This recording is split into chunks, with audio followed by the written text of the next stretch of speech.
Yeah, y'all. LVC NBA talk. Like, shit, subscribe, peep game. All right, so Kawhi started his load, man. Already, 5 games into the season. Already. Anyway, Kawhi start already. The Clippers didn't score 100, y'all. That's one thing I noticed. They scored 96 as they lose 110 to 96 as Mike Conley finally wakes up and realizes he plays in the NBA and busts the ass of Patrick Beverly, of course. I mean, really, we don't need to say that. Him and Donovan Mitchell. Anyway, Mike Conley had 29 points on 11 for 17 shooting, 5 for 8 from 3, 2 for 2 from the line, 5 boards. I mean, 1 board, 5 assists, 2 steals, 2 turnovers. And Donovan Mitchell had 24 points on 10 for 17 shooting, 0 for 2 from 3, 4 for 4 from the line.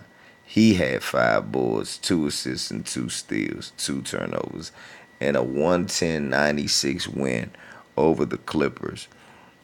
Like I said, these guys basically combined for 53 of the 110 points. The Stifle Tower, Rudy Gobert chipped in with 13. Boyan Bogdanovic, he chipped in with 14, 4 boards, 2 assists, 4 turnovers though. And the Stifle Tower, he had 13 points, like I said, 7 boards, 2 blocks, and a steal. I mean, basically, Joe Ingles came off the bench with 10 points. Moutier came off with 8. Jeff Green came off with 8. And Ed Davis, our man, came off the bench with 4, giving their bench 30 points, a number I keep bringing up that a bench needs to score if you're going to beat the Clippers. The starters need to score a little more. Royce O'Neal, he was out there. He played 23 minutes, ain't take 1 shot. So obviously he didn't score. Had 4 boards, 1 assist, 1 steal. Royce O'Neal was looking. He was looking popish, Caldwell popish. But anyway, the Clippers was led, of course, probably by Lou Williams. Lou Williams, 24 points, 9 for 17 shooting, 1 for 3 from 3, 5 for 7 from the line, 4 assists, 3 boards, but 5 turnovers. Would you like the pineapple, the cherry, the apple, the pear, and the peach? That's what that man was doing.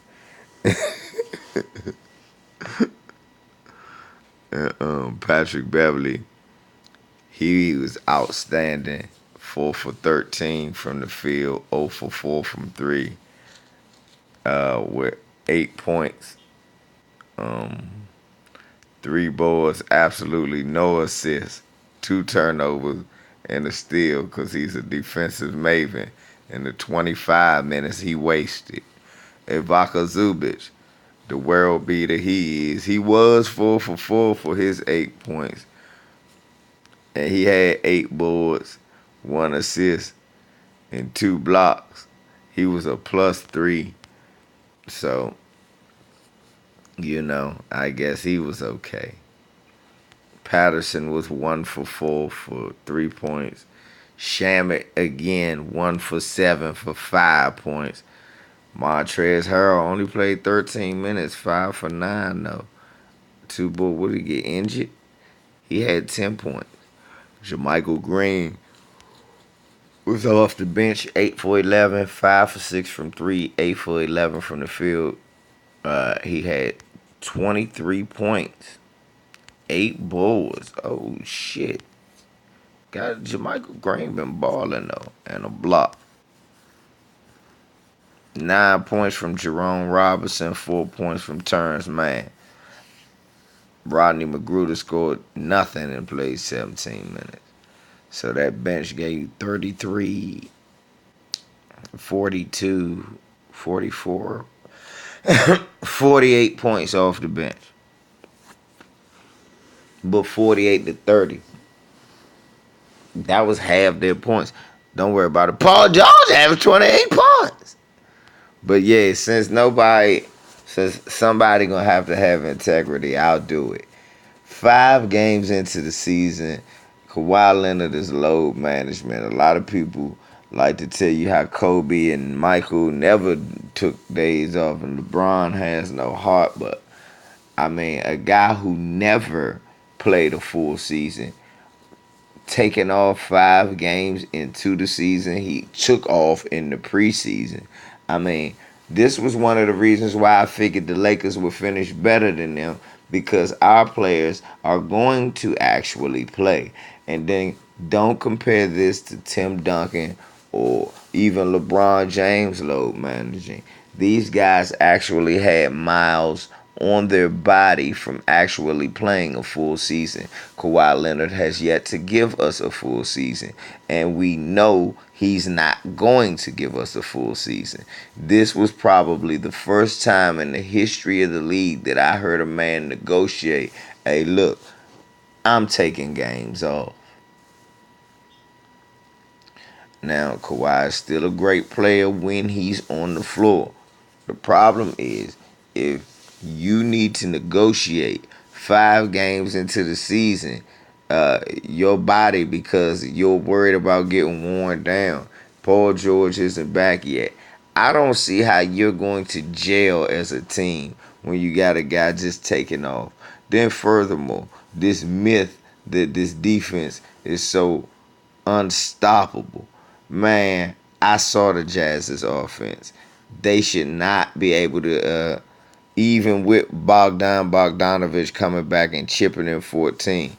Notice that Patterson, Shamet, Zubac, Lou Will, Patrick Beverly, Montrezl Harrell, they could not stop anybody. That's what was happening last year. You throw out Paul George and Kawhi Leonard. Kawhi Leonard, I give him props. Great defender. Doesn't and does a great job of making guys work on defense. Paul George, sometimes yes, sometimes no, but we've seen over the years he don't want no parts of LeBron James. Who checking Anthony Davis? They seem to have a problem with people in that position. When they play Dallas, I want to see what's going to happen. It's going to be very interesting. Maybe Kawhi's load managing for Dallas, but like Kobe said, it was people who paid their money, bought a ticket, a hard earned money to come see Kobe Bryant play, and he would do whatever he could to get on the floor so that kid could see him. Kawhi Leonard is 27 years old, yo. Why is he doing the same shit that a damn near 90-year-old Tim Duncan was doing? I don't know. Should he be called out? You tell me. One LVZ, man. I'm out.